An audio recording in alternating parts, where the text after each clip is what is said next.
Hi, everybody. Hello. We are us. Thank you. Thank you Thanks very much, everybody. Very prepared. Why don't we go down the line and say who we are? I'm Paul Saborin of Paul and Storm. I'm the front half of the ampersand pair. And I am also one of the people that runs JoCo Cruise, the annual music, comedy, nerd-themed event cruise. Yeah. I'm Jonathan Coulton. I work alone. Except in regards to the cruise. The JoCo Cruise is, JoCo stands for Jonathan Coulton. As such, I pretend to be in charge, but really I'm mostly a figurehead and mascot.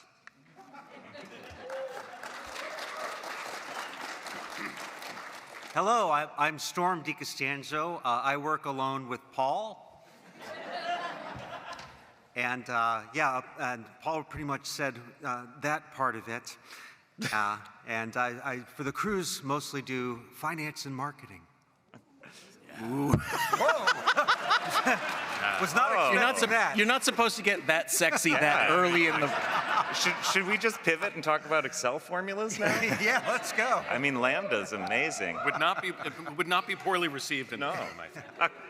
I'm Drew Westphal. I started out as Jonathan's disfigured henchman, Scarface, drove his tour van, wrote some of his booking software, and eventually came to become one of the cruise organizers with these fine people.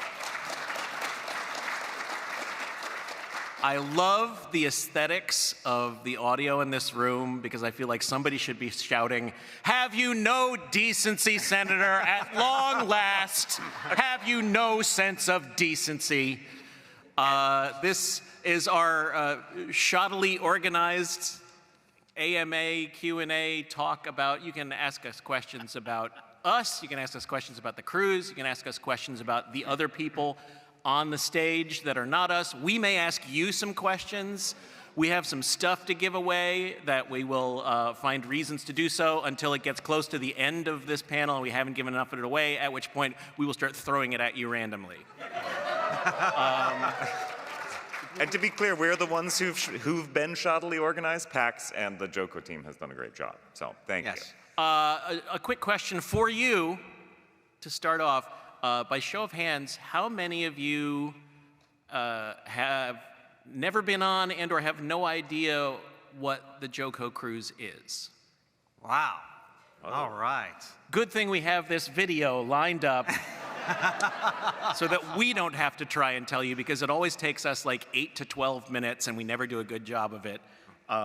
This is, you can go ahead and throw to the video if you have not already. This is, what's the name of the Storm? What's the name of our influencer friend who made this? This is Jason Headley. Jason who goes under Easy Cat on TikTok and on Instagram, and is one of the folks that we invited to experience the cruise because we figured they'd have a great time and be able to explain it better than we could. Yeah. Did you know there is a cruise made for nerds by nerds, and it's called the JoCo Cruise? Last week when we embarked, I had never been on a cruise before, and I'm kind of scared of boats and water, so I was fairly nervous. But it wasn't long before I realized there were so many amazing things to do on this cruise to distract me. Of course, they've got live shows, but they also had a huge board game library, epic Lego builds, scary towel monsters, a mermaid meetup on the beach, a whole area where you can just play video games. Every morning, Carl got up to go to ukulele practice, and before long, he had joined a band. There were classes taught by puppets. This one that I went to let us make our own pirate flag. I think it did pretty well. They had a whole cosplay day and a fancy pants parade. Not to mention at night, there were lots of themed parties and dances, which Carl was very much the star of. They had a whole event where you could just taste cakes. The incredible Novel Naya gave a talk about the history of paranormal romance, and we attended a book swap, and at least tried to do some reading on the ship. With all these activities, I really appreciated these provided buttons, which let you easily indicate if you were in the mood to socialize or not. One of my absolute favorite things on the JoCo Cruise, though, were the door decorations. People went all out. Like, these were so freaking cool. This was our door, obviously. There were also inspirational messages all over the ship, and we got to visit some amazing places like the Bahamas and Puerto Rico, which I'm pretty sure is the most beautiful place I have ever been in my life. So stunning, in fact, that we did a little frolicking, visited a bookstore, and made some new friends along the way. In just 1 week, I went from being terrified to go on my first cruise to being so sad to say goodbye. This place and this community just feel so inclusive and inviting, and because of that, the JoCo Cruise ended up being one of the most incredible weeks of our lives. And though we were all super sad to say goodbye, we can't wait to see everyone again next year. So there you go. She's at the back of the room. We'll just do it at random. I noticed I was not mentioned at all. You did when the subtitle actually called it the JoCo Cruise. Oh, okay, Yeah, good. that's why you didn't recognize it. So we're going to, I talked about how this is sort of very hastily organized on our part, or at least poorly organized. This is the one smart thing we're going to do. We'd like to get a photo for our social media because we know once we actually start talking, you're all going to get bored and leave. So we're going to come around to the front to get a picture with us and you in the picture with us, if that's okay. Yeah. And then maybe also a video of you going absolutely nuts because this is such a well-organized event.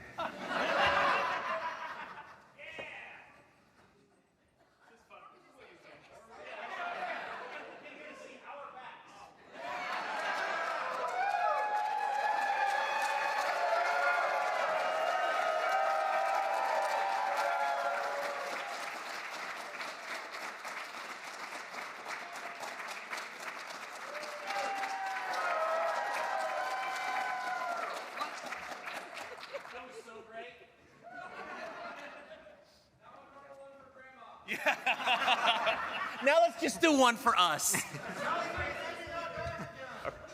And that is exactly what the cruise is like. Yeah. Oh, if you could go, they only show me what's on here, so if you haven't gone back to the default screen there, thank you. Because I'm going to start, just go on Blue Sky for a while during this. You gonna finish the Wordle? Yeah. So let's talk a little bit about ourselves first. Jonathan, Yeah. can you talk about your history with PAX in general and how Yeah. long it's been and how old we all are? I honestly can't. I honestly can't remember. I think the first PAX I played was maybe 2008 in Seattle. Is that right? That was And the only then- one back then, yeah. And then you guys started playing it with me shortly after that. And then I never did the Australia one. I played PAX East, and We did Australia. you did Australia. We did, yeah. Yeah, Storm and I have played all the PAXs. But it You're was- welcome. But it, but for me, as a young, up-and-coming, internet person, internet famous person, it was wild because I would come to PAX, and Still Alive was out by then, and so I was playing shows around the country here and there, and a couple hundred people. But then when I would come to PAX and play in PAX, there'd be like literally thousands of people in a room, all singing along to Still Alive. By the way, Still Alive is a song from a video game called Portal that your parents played. But it was the one time that I actually felt like a certified rock star. It was a very exciting, heady time. Yeah. But it's always been a great event and a lot of fun. And I don't know. We were talking a little bit about how the spirit of PAX is sort of in the DNA of the cruise that we make also. So we owe a lot to it, I think, in that way. Well, and a little bit about the JoCo Cruise, too. So we started, Jonathan, Paul, and Storm started the JoCo Cruise in 2011 before I got involved, and it was 300 people in a group of cabins on a larger cruise ship.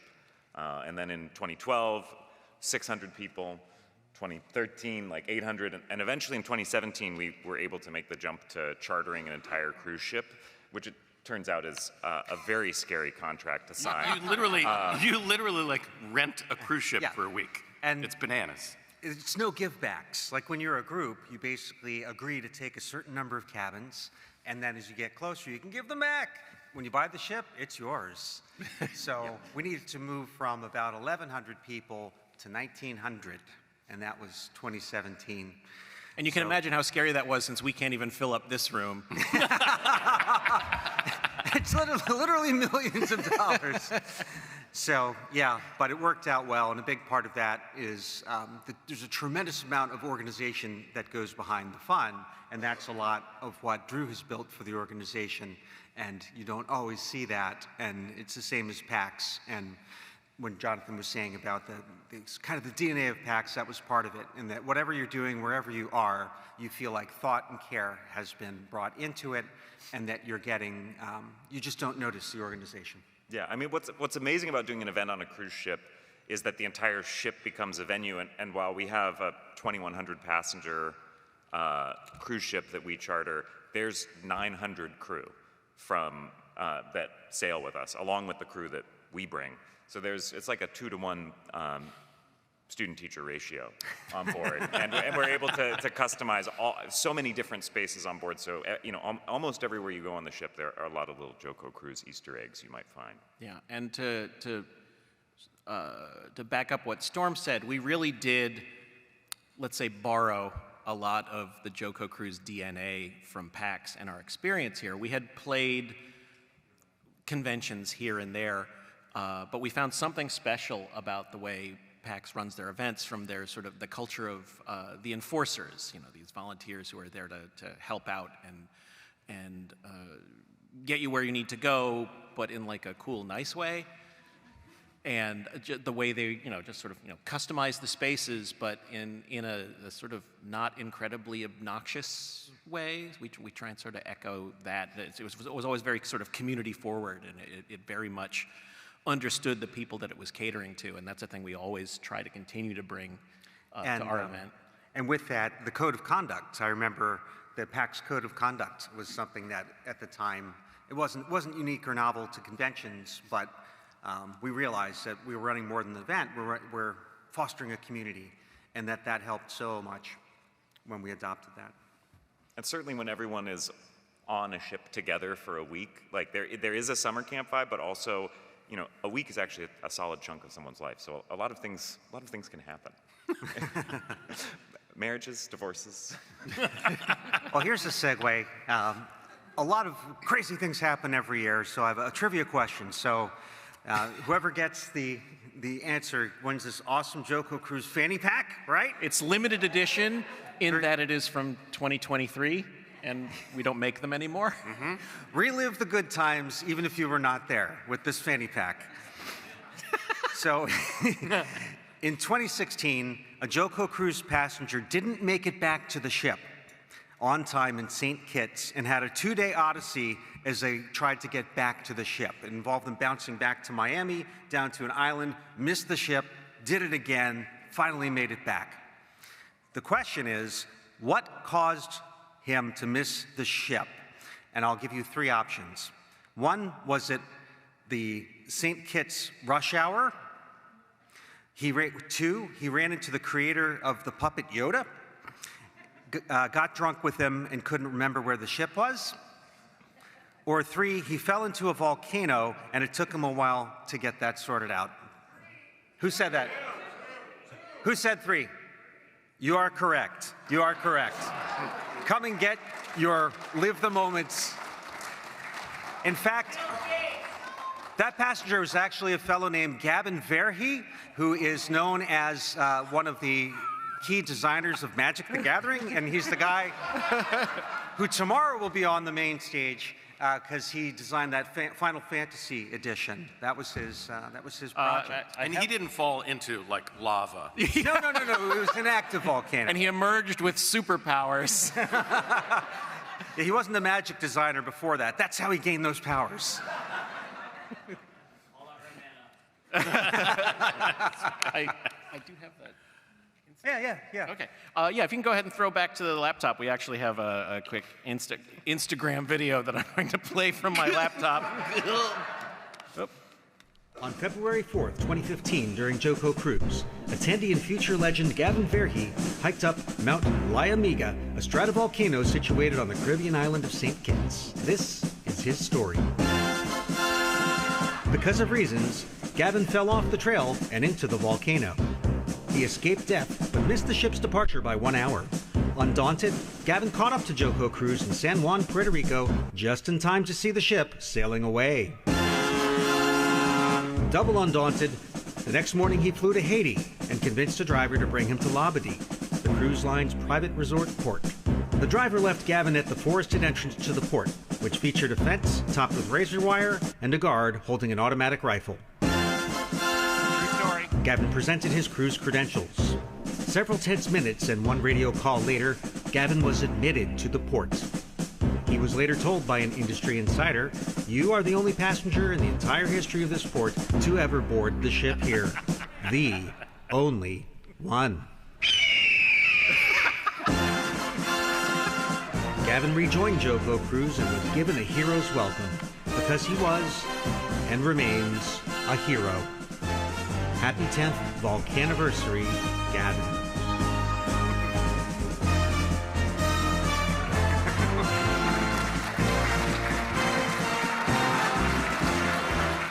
On February 4th. So, as I was watching that, I'm realizing maybe that's not the greatest selling point ever for... It doesn't happen to everybody. You too can fall into a volcano.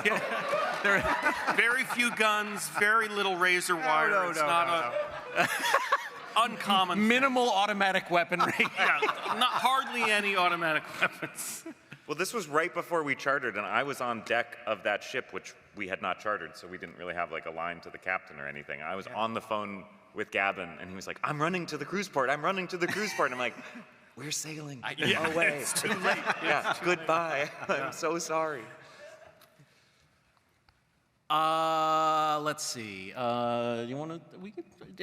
We could start throwing just some questions a little bit. See how that goes. Sure. If there's microphones in each aisle, if anyone has a question, feel free to hop on up to a microphone. Give us your name, if you wish, your pronouns, and feel free to ask us anything. Hi there. My name is Ian. He/they pronouns. I have a question. Sorry, what was your name again? I'm sorry. Ian. Ian. Hello, Ian. Hello. I have a question about set lists for concerts. How do you decide if a certain song might be promoted to encore? And have there ever been times where you've had to fight to get a deep cut on the set list? Yeah, Jonathan, how do you fight with yourself over what I'm going to...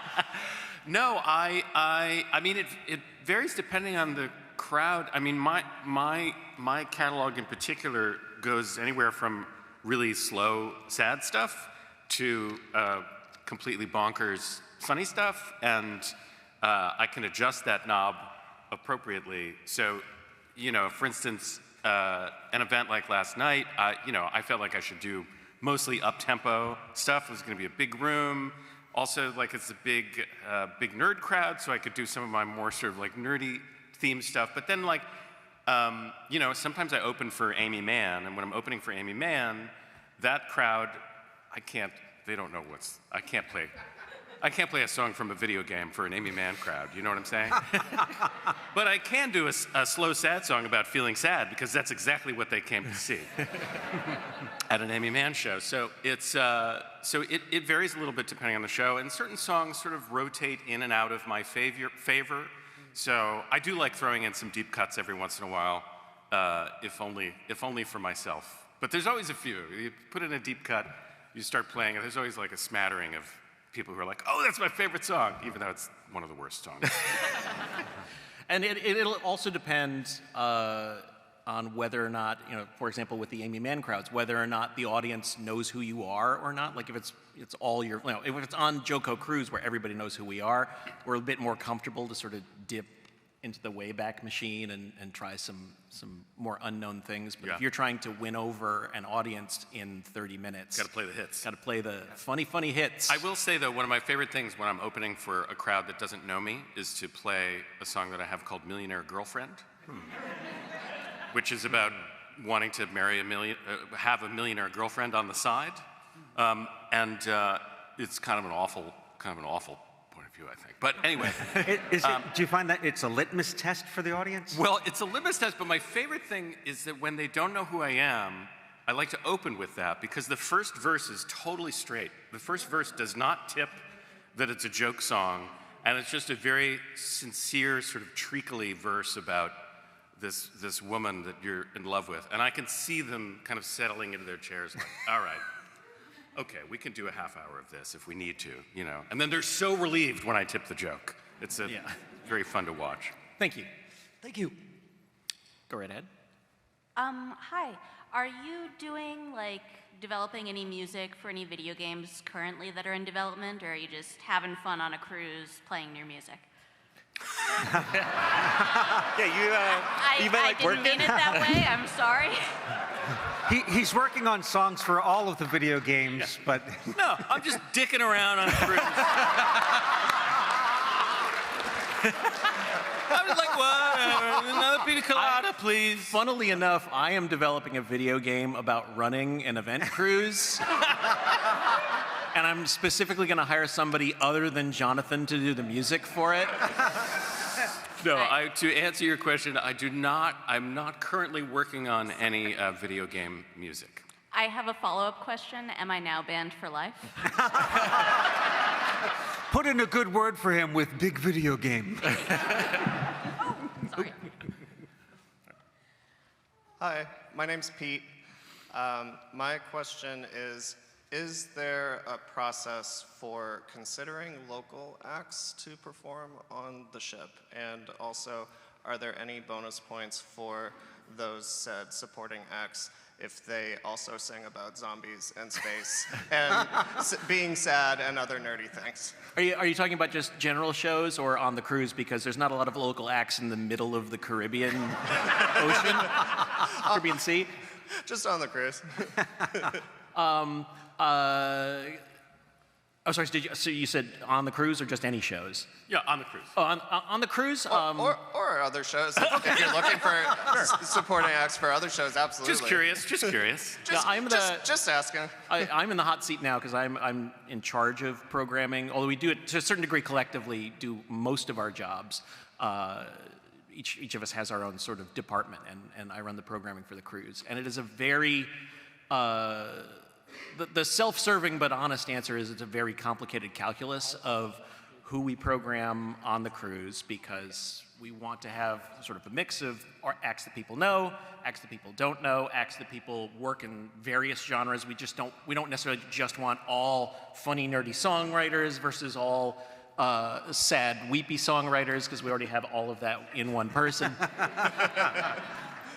But every year we get a lot of suggestions throughout the year, and especially we put out a survey at the end of each cruise, and we ask people to feel free to recommend people. And I listen to every single suggestion we get sent, and I make that a point of policy and pride to do so, because I think, it's, having started ourselves as a nobody group, people, everybody deserves to at least be listened to.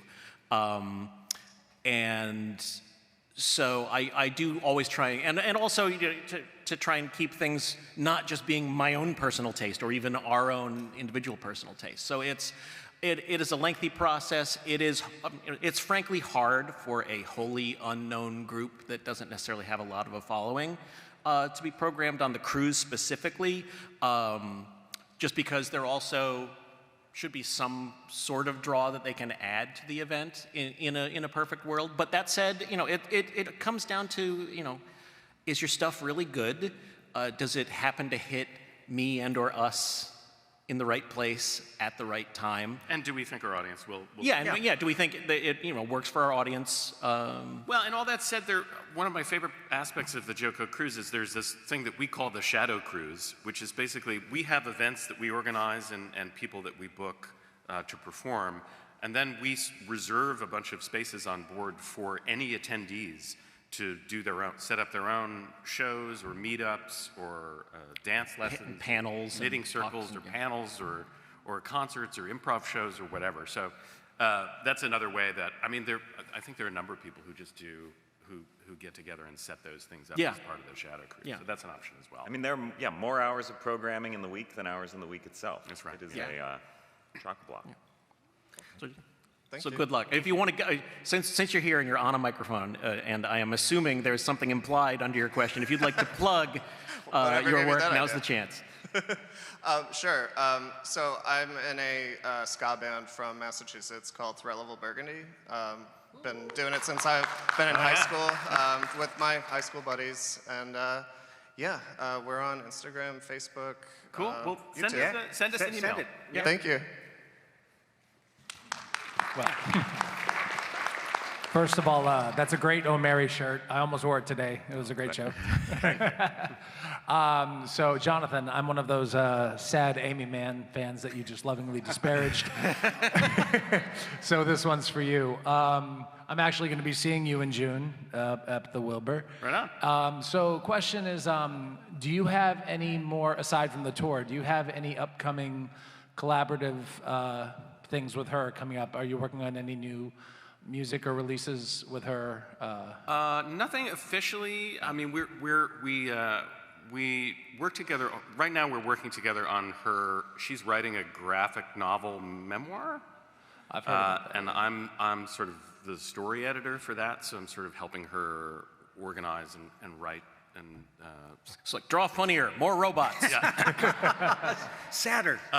So that's the main thing we're working on. But yeah, I'm going to be on tour with her in June, and we're always talking about doing stuff. Nothing official that we're working on right now, but like, you know, I'm working on a record. She's working on a record. I will probably ask her to sing a couple of things and maybe play bass for me in a couple of things. We'll see how that goes. But and she may ask me to. But nothing official in the works so far.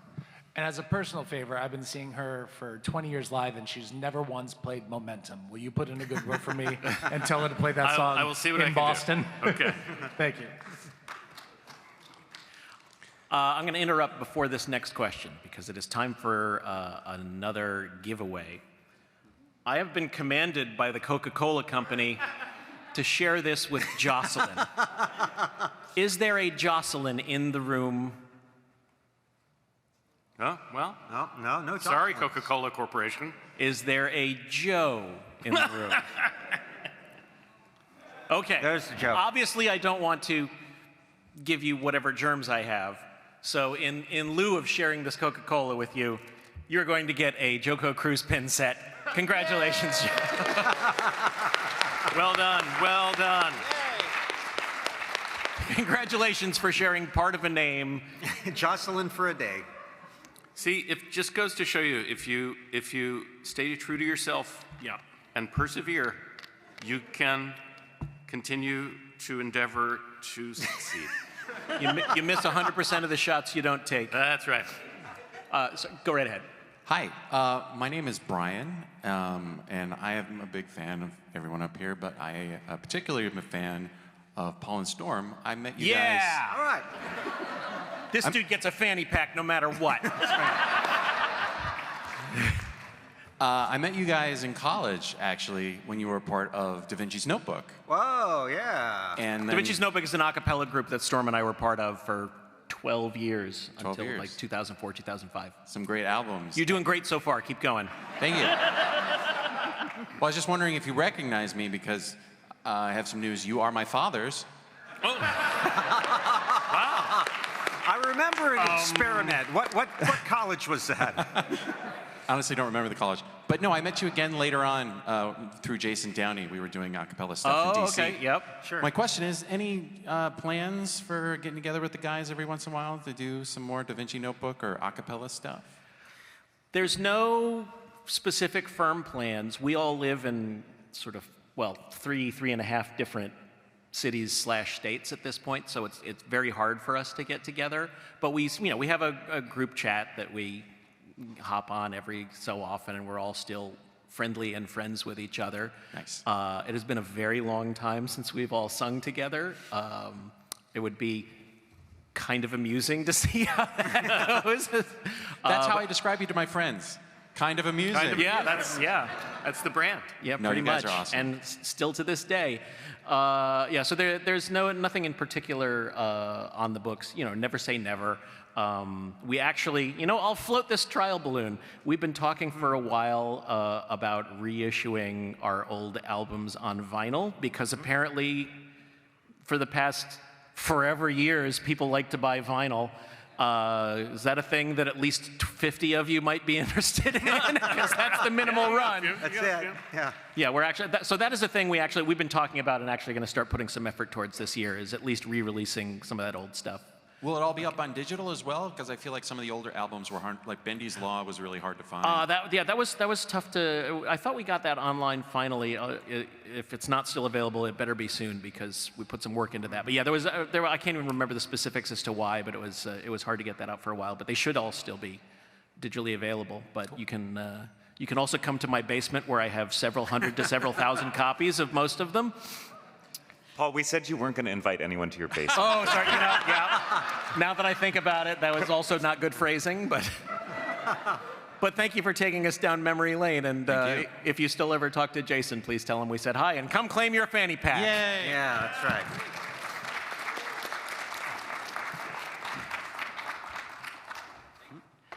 Hello. Hello. My name is John.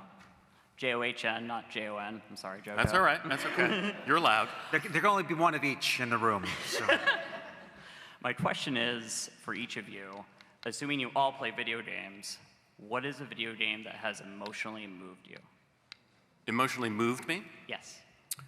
I mean, that's easy. Last of Us 2. Yeah. Boy, oh boy. Just what a feel-good, wonderful time both those games are. I mean, it's kind of amazing. I mean, no spoilers, but like for those who've played it, I think one of the brilliant things about that game is the way it makes you play these two different characters, and you see both of their stories and you see both of their points of view, and then in the end, you actually have to fight yourself using them. And it's a really, it's kind of a dirty trick, but I think it's a method of storytelling that only works in the medium of video games. It forces you to confront the story in a way that I don't think you do in a passive watching experience. So that's for me by far my favorite piece of video game story writing. And I'm sorry that I stole the only one. No. Drew, how about you? Well, I mean, I don't know that these are the same emotions that Jonathan felt playing Last of Us, but I've experienced a deep and abiding 10-year-long obsession with Factorio. And yeah, as a programmer, that like dopamine reward loop. Yeah, so I guess the emotion that I experienced was like intense addiction, and I also and having to pee and being hungry. Yeah, no, well, I had a standing desk, and I was playing so much standing that my ankle started to swell. That I like, went to the doctor. Well, and there's this whole part of subreddit into Factorio where people will brag about getting deep vein thrombosis while playing.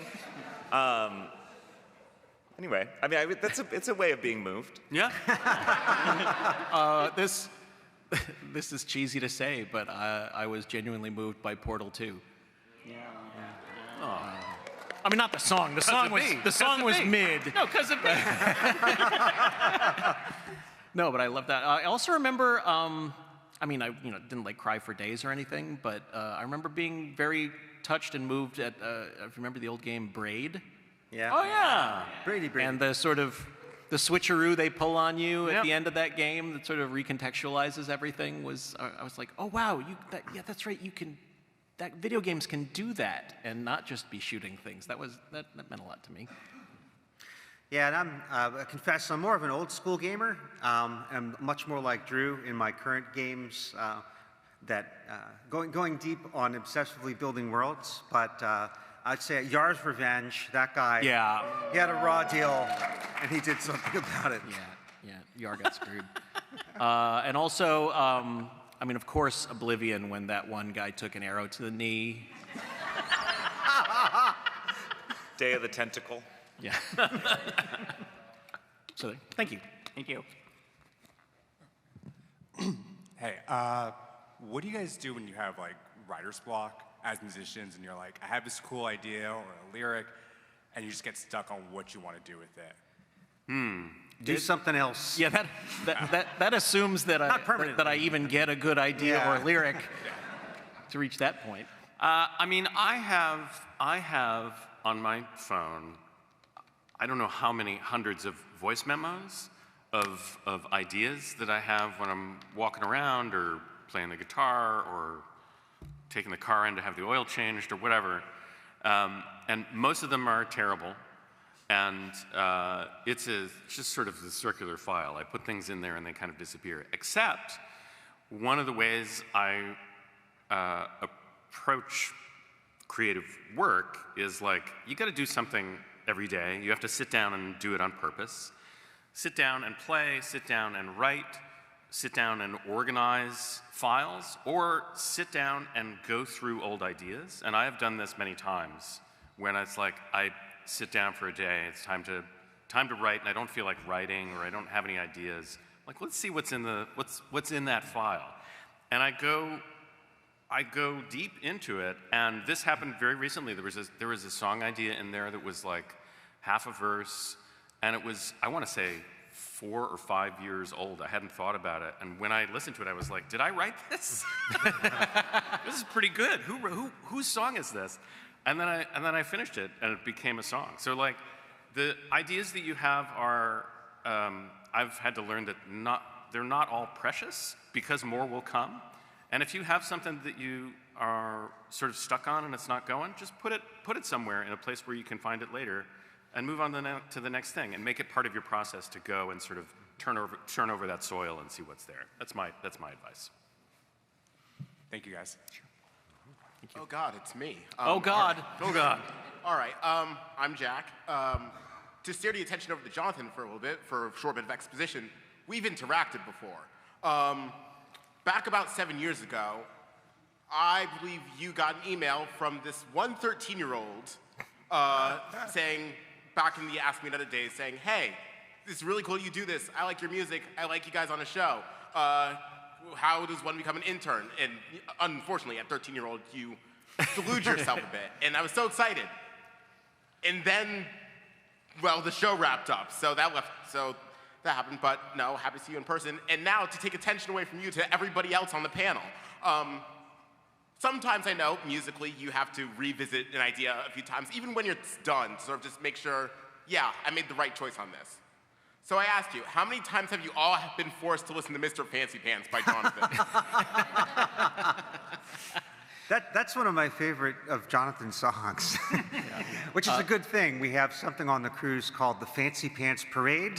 If you're not familiar with the song Mr. Fancy Pants, Jonathan, why don't you set the context for the song Mr. Fancy Pants? This is how weird my life is that I write this song, Mr. Fancy Pants, about a guy whose name is Mr. Fancy Pants because he always wins the parade contest for having the fanciest pants. And the song is such nonsense, and it's like a minute and a half long. And it was written during your Thing a Week project. Yeah, it was the only idea I had, and I was like, all right, I guess I got to finish this dumb thing. But I did kind of like it. I thought it was weird and charming. And then on the cruise, we just decided that we would actually have a Fancy Pants Parade where we would judge who has the fanciest pants. And so every year we stand next to the pool with microphones, and we play Mr. Fancy Pants. Like 4 times in a row, because it's only a minute and a half. And everybody makes these incredible custom pants. Beautiful pants. Beautiful. Put like many hours into these pants. Met Gala level. And then they march around the pool 4 times, and then we sort of arbitrarily decide who is the best in terms of pants. Yeah, it is legitimately one of my favorite things I get to do every year. Is I go online to the same online trophy customization building website and construct the Fancy Pants Parade trophy for that year. And am I gonna go with, like a flame logo or blue stars? And is the guy on the top gonna be holding a laurel or bowling? Or a briefcase? Or a briefcase. And I probably spend an hour each year just going through all the options. And I just love that this kind of throwaway song you made has this incredible new life to it, Well, I feel like one of my favorite things is to take something ridiculous and take it very seriously. Yeah. And go very deep into it and take it as far as it'll go. That's sort of like It's the best comedy. that's my favorite thing. That's sort of what we try to do with the cruise ship. Well, and hearing Fancy Pants a lot, you might think you'd get tired of it, but the best part is how kind of chagrined Jonathan is every time he has to hear it. It's sort of, so that really makes it worth it. Is like, how is he going to have an existential crisis about his song again today?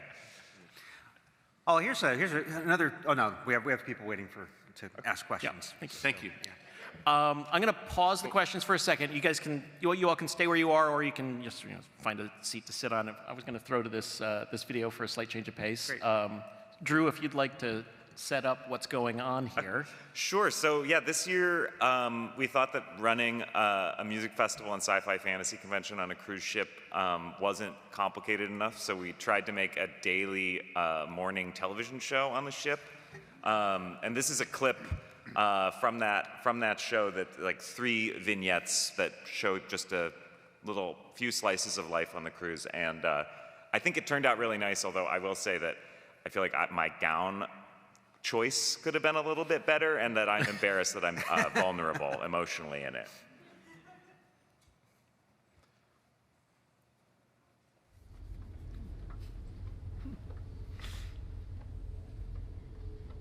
I've never seen this, by the way.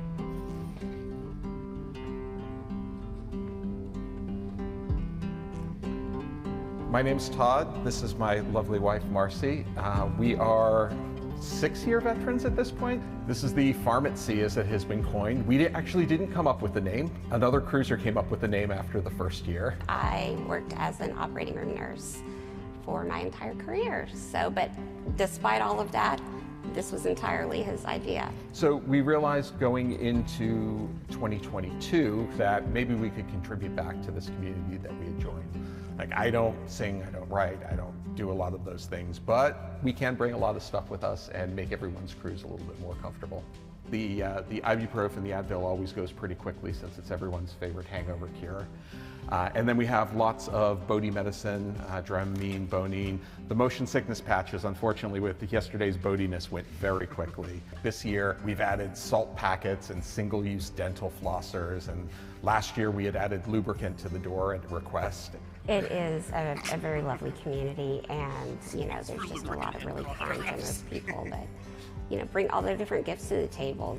People are usually making happy, satisfied sounds whenever they come by. So.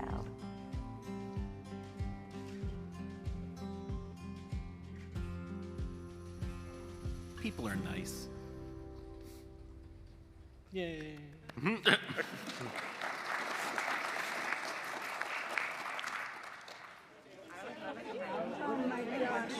Would you like a shiny?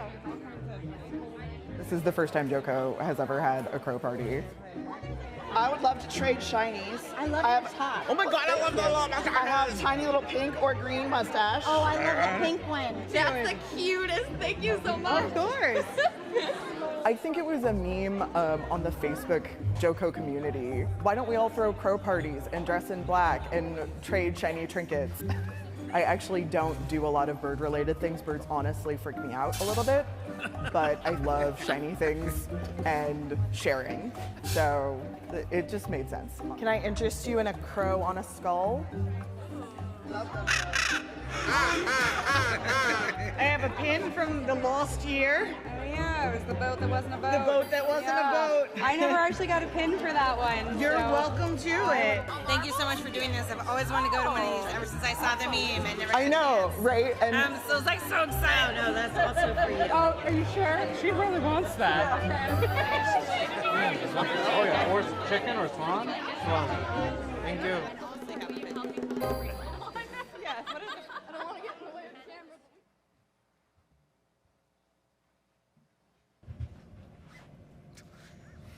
Still fits?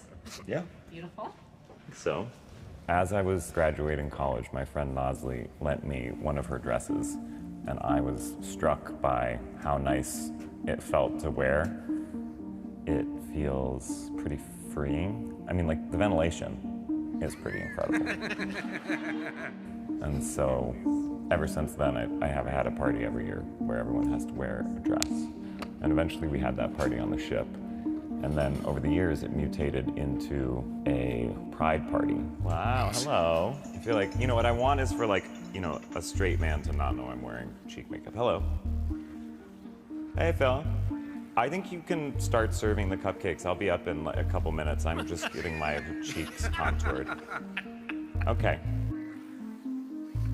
I think JoCo Cruise is about self-expression and like giving people a place to really feel like they can not only be themselves, but like experiment with who they want themselves to be.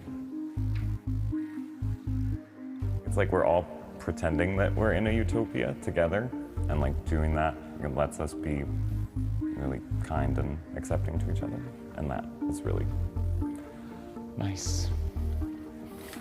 I'm also so tired and hungover.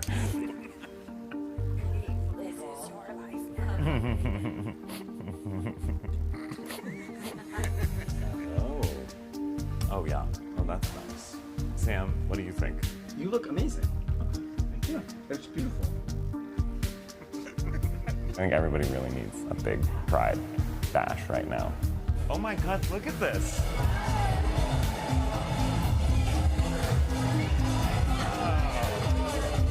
Thank you. Oh my God, it's beautiful. Wow. Thank you so much. Thank you, Maybell.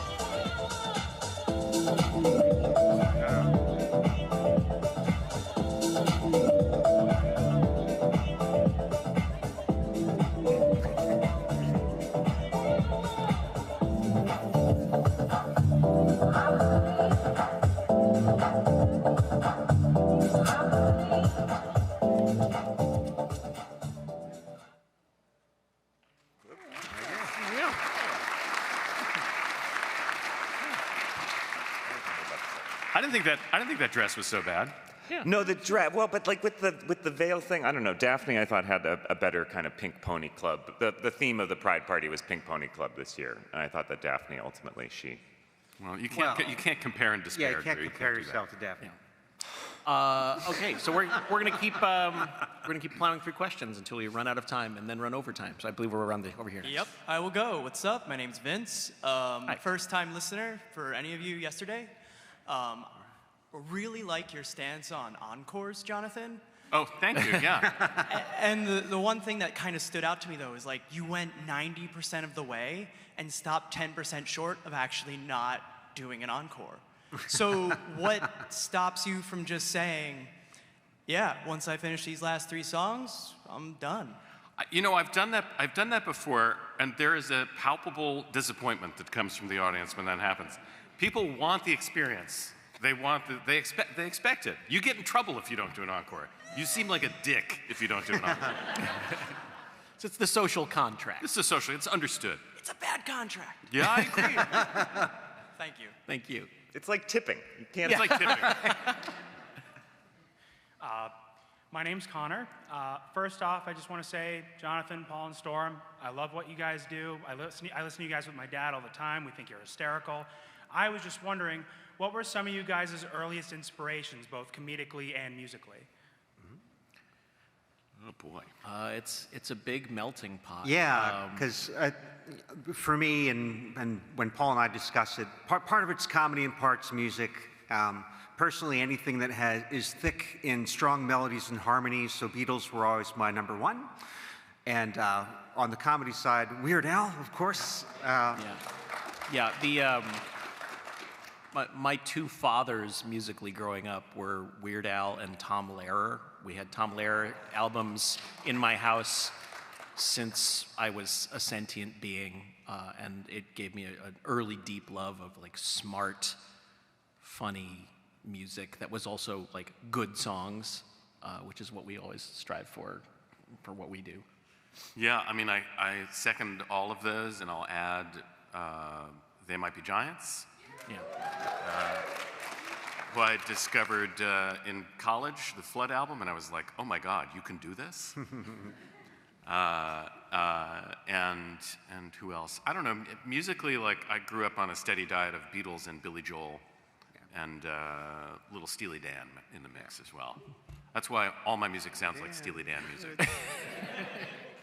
Thank you guys so much. Thank you. Hello there. Hi. My name is Brian, and this question has been burning a hole in my soul for years. Oh, let us unburden your soul. Let's repair that. So, Mr. Coulton, on your album Solid State, on the specific song All This Time, I love this question already. Let's go. Dr. Coulton. I need to know why. Why there's a sound that is so high-pitched that it stabs my eardrums every few moments.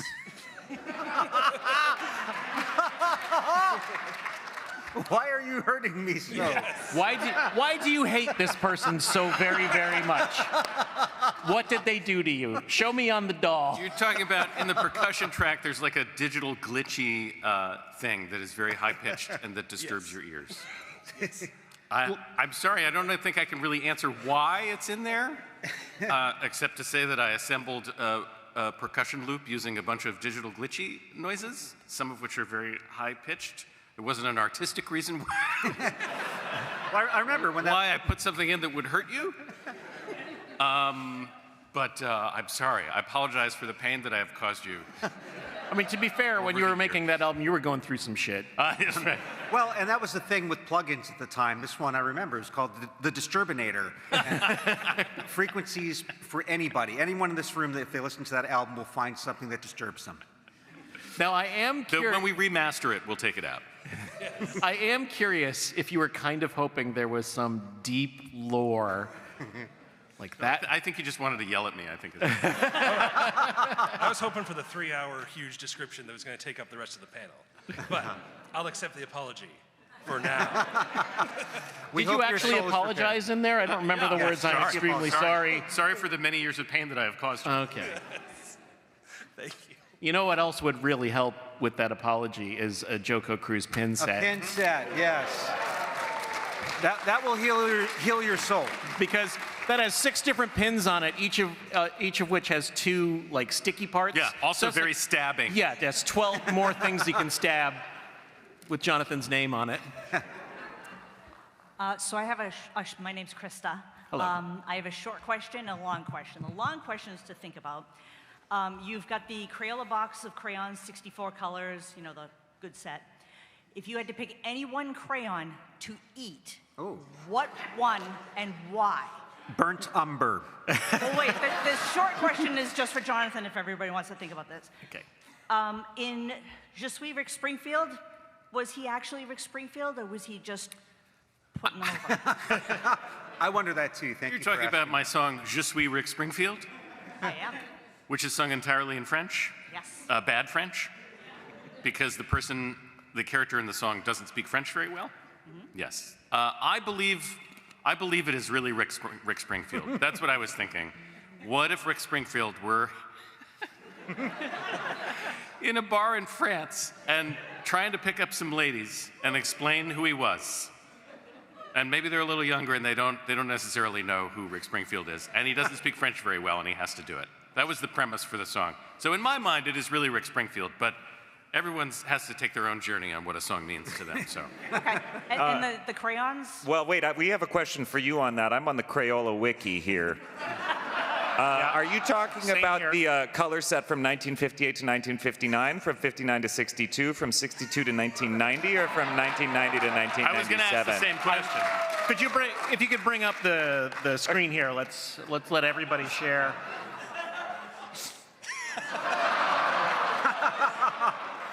No, I'm sticking by my original answer, which is burnt umber. And I know that because I was kind of a weird kid. And yeah, sometimes I'd eat crayons, and those were delicious. Okay. Yeah, there's a lot to choose from here. Yeah, I'm going to go for, in the 96 to 99 collection, asparagus. Oh. Kind of looks like asparagus. I'm going to choose maize, which I believe means corn. I'm going to go yellow-orange because lemon and orange are my 2 favorite fruit flavors. So it'll be kind of like a soda. My my two favorite fruit flavors. I call it my crayon Sprite. Thank you. You're welcome. Thank you. Yeah. Over here. Hi, I'm Sam. I have an oddly specific question for Mr. Coulton.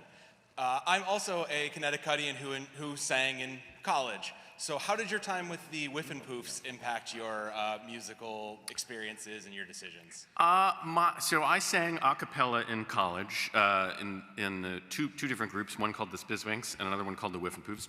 Drew also went to the same school and was in the same singing groups, which is how we know each other.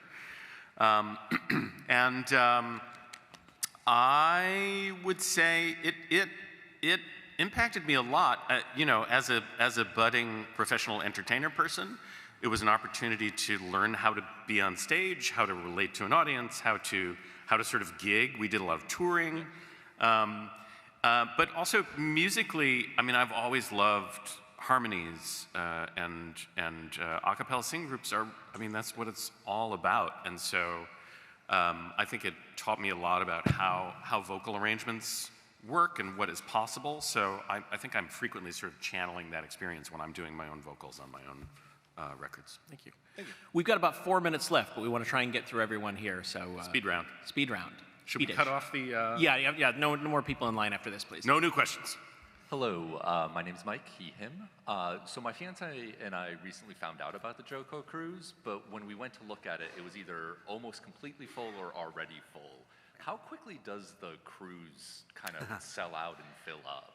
Well, historically, it took a while, and there was a quickening after this year's cruise, or even before the last cruise, where people just want to be on the boat. And so it's not typical, but it sold out before the 2025 event got back. And we actually even looked into potentially doing a back-to-back sailing in 2026. But it's 900 cabins. And we thought, well, that's a huge risk, literally millions of dollars. So we're still looking at opportunities for more people to be able to experience the community, but we're not going to do it in a way to rush it and just fill another ship. So currently, the next JoCo Cruise will be the spring of 2027. It will not go on sale for a little while. But you should sign up for the mailing list so you know. Yeah, certainly we announce it on socials and especially on our mailing list. That's the best way to get advance word of when it sells. But and it's also a wonderful community in general. So definitely encourage you. There's a Discord where people hang out and talk, and there are actually a lot of people there that have not been on the cruise. And that it's something that lives year-round as well. Yeah. Yeah, booking opens in the late fall, early winter of the year prior to the. But you know what? All these years, it usually opens around November, December. Booking, and there's a month or two at least where we've always had inventory. Awesome. Thank you guys. Thank you. Yeah. Great. Okay, for Paul and Storm. Yeah. Back on the opening band album, you guys did the Randy Newman movie theme. Yes, we did a whole bunch of songs in the style of Randy Newman. It was the Yeah. same song over and over, just with new lyrics. And one original. And has there been any movie to come out since it's like, we gotta do one for this? We have Or occasionally, is the joke in dead? live shows, we have occasionally done new ones. I think, we did them for the Barbie movie and Oppenheimer when those came out. We did those live. We haven't recorded them. Yeah, we did the Barbieheimer Newman, I think, might have been the last one we did. Yeah. Yeah, when a film comes out that is worthy of the Randy Newman treatment. Right. Hi, so I know you guys already spoke about, like, for example, some of the musicians that you listened to growing up, like They Might Be Giants and Weird Al, but I was wondering, because of the entire list of all the creative and amazing different things you guys have done and created over your careers, what kind of things, like were there things like radio shows like Dr. Demento, I know I'm dating myself on that, or other things that helped inspire you to break things like the musical norm?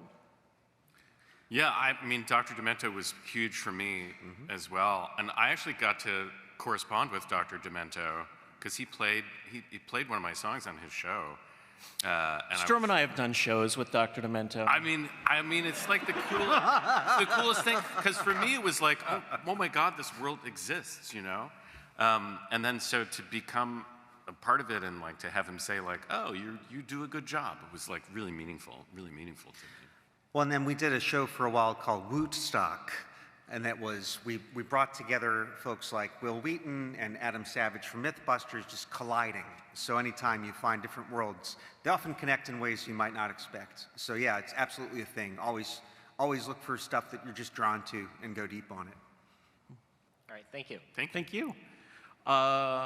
Okay, well, thank you all for coming. A few quick notes before we go. We are doing a signing down at our table in Bandland immediately following this panel. So if you would like something signed, we'll be there, and even if you wouldn't, we'll still be there. Quickly, who had the best time here today? I saw you first, so you get a pin pack. And then also... Yeah, all right, yes, come on up. Time to, all right. I'm a time traveler from the future. Welcome, time traveler. How did it turn out?